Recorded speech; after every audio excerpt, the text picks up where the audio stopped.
तो आज सुबह सुबह मैं अपनी गाड़ी लेकर ड्राइव पे निकला ही था कि इतने में मेरी गाड़ी के एक्सल से एक पत्थर टकरा जाता है, जिसकी वजह से मेरी गाड़ी के एक्सल से खड़खड़ की आवाज आनी शुरू हो जाती है। तो वही मैं चेक करने लग गया था कि मेरी गाड़ी में कोई नुकसान तो नहीं हुआ। अब रिस्टोर की हुई गाड़ी की सबसे बड़ी दिक्कत यही होती है कि आपको इसे बहुत संभाल के रखना होता है। अगर इसमें से थोड़ी भी छेड़छाड़ करी या फिर इसमें थोड़ा भी ध्यान नहीं दिया तो आपकी गाड़ी का बैंड बच सकता है। तो लगभग आधे घंटे से मैं चेक कर रहा था कि कहीं मेरी गाड़ी के अंदर कोई फॉल्ट तो नहीं आ गया, कहीं इसे रिपेयर करने का अच्छा खर्चा तो नहीं आ जाएगा, क्योंकि इस स्कॉर्पियो को मैंने पुरानी स्कॉर्पियो से नई SL1 क्लासिक में कन्वर्ट करवाया था और उससे मुझे 10 लाख का खर्चा आया था। और लगभग आधा घंटा गाड़ी को चेक करने के बाद मैंने सोचा कि चलो गाड़ी को स्टार्ट करके देख लिया जाए कि सब सही है कि नहीं है। मैं गाड़ी में बैठता हूँ, उसका इंजन स्टार्ट करता हूँ और भाई जैसे गाड़ी का इंजन स्टार्ट होता है मैं सारी चीजें चेक करता हूँ, हेडलाइट वगैरह, इंजन की आवाज, बाकी सब सही आ रही थी। तो मैं गाड़ी से बाहर निकल जाता हूँ। मेरी स्कॉर्पियो फिर से परफेक्ट हो गई थी। अब मैंने सोचा कि चलो मार्केट से जाके अपने अंडे और बिस्कुट लेके आ जाए। और जैसे मैं घर से निकलने वाला था इतने में मेरा कैंपर वाला दोस्त मेरे घर पे आ जाता है। उसको देख के मैं सोचता हूँ ये यहाँ पे क्या करने आया है, तो तुरंत गाड़ी से उतरता है और वो काफी जल्दी में दिख रहा था। वो फौरन ट्रक से उतर के भागते भागते मेरे पास आता है। मैं उससे पूछता हूँ भाई क्या हुआ, आज यहाँ पे कैसे आना हुआ। तो वो मुझे बोलने लगता है अरे वाह भाई, तूने नई गाड़ी ले ली,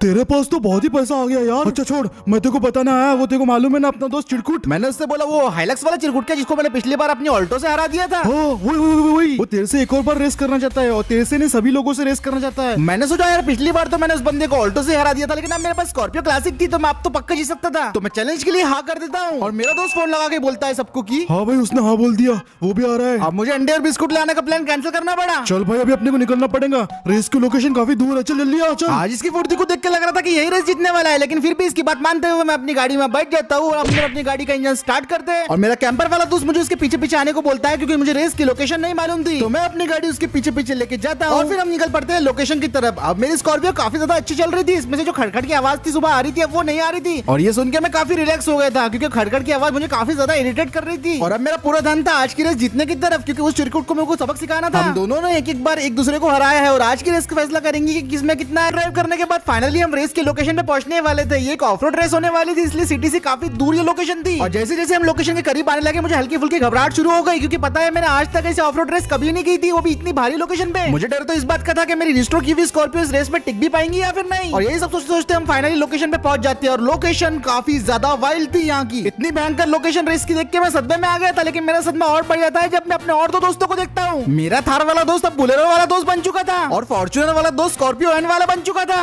अब इन लोगों ने रेस के लिए नवी नवी गाड़ियां उठा ली थी और मैं यहाँ पे अपनी रिस्टोर की हुई स्कॉर्पियो लेके आ गया था, जिसलिए मैंने सर पकड़ लिया अपना। और मेरे बुलेरो वाले दोस्त ने तो अपने बुलेरो को बम्बल भी बना के रखा था और उसके ऊपर चक्के बुगाटी के थे, जिसको देख के मैं और सदमे में आ गया। भाई तो काफी परेशान दिख रहा है, डर तो नहीं रहा ना कि हम जीत जाएंगे। अरे भाई उसकी टांग मत खींच, वैसे भी उसका बिजनेस वगैरह डूब गया, सदमे में होगा बेचारा। भाई वो तो चलते रहता ना भाई, अभी रेस पे ध्यान देते ना। और हम सब दोस्त मिलकर गप्पे मार रहे थे, इतने में वो चिरकुट आ जाता है जो पिछली बार हाइलक्स वाला था। अब मैंने इसकी हाइलक्स जीत लिया था, तो ये इस बार कुछ और ही लेके आया। और भाई साहब इसने जो चीज लेके आया था ना वो देख के मेरे लिटरली फट गई। इसने एक मॉडिफाइड और पावर फॉर्च्यूनर लेके आ गया था, जो कि पूरी गैंगस्टर और डाकू वाली वाइब्स दे रही थी। और फिर वो मेरा चिरकुट दोस्त अपनी गाड़ी से उतरता है और मेरे पास आके बोलने लगता है, पिछली बार की वो बातें मैं भूला नहीं हूँ अभी तक, इस बार तू तो गया, नहीं जीतने दूंगा। ये सुन के मैं उसे बोलने लगता हूँ भाई तू पर्सनल दुश्मनी क्यों रख ले रहा है, रेस तो अपन मजे के लिए करते हैं ना। लेकिन वो मुझे बोलने लगता है सब कुछ पर्सनल है अब। अरे ये क्या, तूने ये ले लिया? अच्छा, अरे आज तो तेरा हारना पक्का रे, मेरी फॉर्च्यूनर जीतने वाली है आज। अरे भाई ये सिर्फ एक रेस है, रेस को मजे की तरह खेलो ना। अगर बात पर्सनल है तो मैं भी इसकी जान ले लूंगा। अरे बस करो, चलो मैं तुमको ट्रैक समझा देता हूँ। ट्रैक कुछ ऐसा है कि तुमको यहाँ से जाना है, वहाँ से जाने का है, वहाँ से जाने का है। और फिर 15 मिनट तक ट्रैक समझने के बाद हम रेस के लिए तैयार थे। अब थोड़ी देर में हमारी रेस शुरू होने वाली थी। हम सभी लोग स्टार्टिंग लाइन पे आ गए थे और अपनी गाड़ी में बैठ के तैयार थे। कोई इस रेस में सिर्फ मजे करने के लिए आया था, जबकि कोई इस रेस को जीतने के लिए कुछ भी कर सकता था। कोई बस यहाँ पे अपने दोस्त का साथ देने के लिए आया था, जबकि कोई अपनी बेइज्जती का बदला लेने के लिए आया था। और मैं सोच रहा था कि मेरी गाड़ी यहाँ पे टिक भी पाएंगे कि नहीं इस ट्रैक पे। और इंजन चालू होने के बाद हमारी रेस शुरू होती है और जैसा एक्सपेक्ट किया था बिल्कुल वैसे ही होता है। रेस की शुरुआत में एकदम से भसड़ मच जाती है और सबके सब आगे निकलने के लिए एक दूसरे के पीछे पड़े हुए थे। मैं फुल पावर पे अपनी स्कॉर्पियो को भगाया जा रहा था। शुरुआत में बुलेरो और बुलेरो कैंपर काफी ज्यादा आगे निकल जाते हैं, पर थोड़ी देर बाद अचानक से फॉर्च्यूनर वाला सबको ओवरटेक करने लगता है। पहले के मुकाबले उसकी पावर काफी जबरदस्त दिखाई दे रही थी और फिर सामने इंटरसेक्शन आता है, जिसकी वजह से हम दो ग्रुपों में बच जाते हैं। मेरे सामने और पीछे दोनों बुलेरो थी और उनसे बच के निकलने के लिए मैं आगे जाने की भरपूर कोशिश कर रहा था, लेकिन बुलेरो मुझे आगे जाने नहीं दे रही थी। हमारा बुलेरो वाला भाई इस रेस को लीड कर रहा था, सेकंड नंबर पे मैं था, पर पीछे से स्कॉर्पियो एंड फॉर्च्यूनर की भारी टक्कर चल रही थी। और फिर उसके बाद फॉर्च्यूनर वाला चिरकुट पहले तो स्कॉर्पियो को ओवरटेक करता है और उसके बाद वो ओवरटेक कर देता है कैंपर को,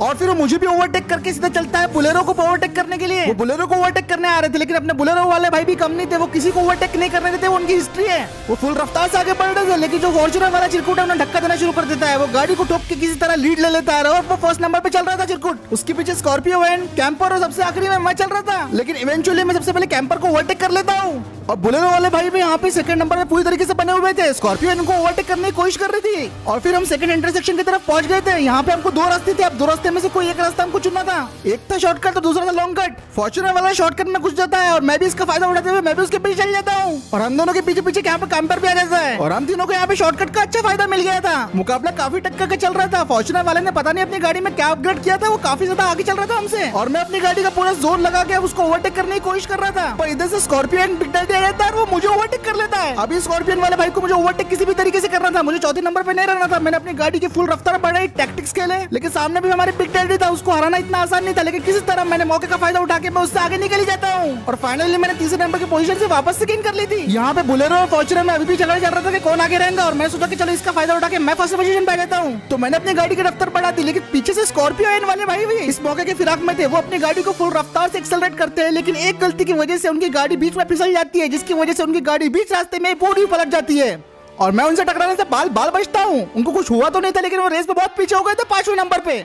अब रास्ता मेरे लिए साफ था, मुझे सबसे पहले तो ये बोलेरो को ओवरटेक करने का है। मैं अपनी पूरी टैक्टिक्स लगाता हूँ, जितने मैंने ड्राइविंग स्किल सीखे हैं सब कुछ अपना आजमा लेता हूँ और अब बस मैं एक सही मौके की तलाश में था जो कि मुझे मिल भी जाता है। मैं एक झाड़ू की तरफ से ओवरटेक कर लेता हूँ और अब मैं सेकंड नंबर पे आ गया था और बोलेरो वाला भाई थर्ड पे। अब बस मुझे फॉर्च्यूनर वाले चिरकुट भाई को ओवरटेक करना था। मैं उसे ओवरटेक करने की हर एक पूरी कोशिश करता हूँ, लेकिन ये भी काफी सीधी था, इतनी आसानी से अपनी पोजीशन नहीं छोड़ने वाला था ये। और ये मेरे दिमाग को झांसा देके मेरी गाड़ी को साइड में क्रैश करवा देता है। इसकी ये हरकत की वजह से बोलेरो वाला सेकंड नंबर पे आ गया था और अब मुझे फिर से इन दोनों को पीछे करना पड़ेगा। जल्दी अभी रेस खत्म होने का मोमेंट भी आ गया था और मुझे किसी भी तरह फॉर्च्यूनर वाले को और बोलेरो दोनों को ओवरटेक करना था। फॉर्च्यूनर वाला तो बहुत ही आगे भाग गया था मेरे, क्योंकि भाई बीच में मैं रुक गया था और मैं सोचता हूँ कि भाई अब मैं क्या करूँ ऐसा कि इसके आगे निकल जाऊँ। मैं हर मुमकिन कोशिश करने के बाद भी जब मुझे सोल्यूशन नहीं मिलता तो तब मेरी नजर जाती है सामने एक रास्ते पे और उस रास्ते को देख के मैं समझ गया था यही रास्ता मुझे जिता सकता है, क्योंकि ये था एक बहुत बड़ा रैंप जो नदी के पार होकर जाता था। नीचे पूरी खाई थी और अगर इसमें से मैं जंप मार लेता हूँ तो शायद मैं उन लोगों के आगे निकल जाऊँ, पर इसमें काफी खतरा भी था क्योंकि अगर जंप सक्सेसफुल नहीं होती तो मैं सीधा खाई में गिरता। पर जीतना मेरे लिए अभी ज्यादा जरूरी था। मैं फुल रफ्तार से अपनी गाड़ी को एक्सेलरेट कर देता हूँ और उस जगह की तरफ मोड़ देता हूँ। अब वो सड़क की तरफ मैं बढ़े जा रहा था और अपनी फुल रफ्तार से पूरी स्कॉर्पियो को भगाया जा रहा था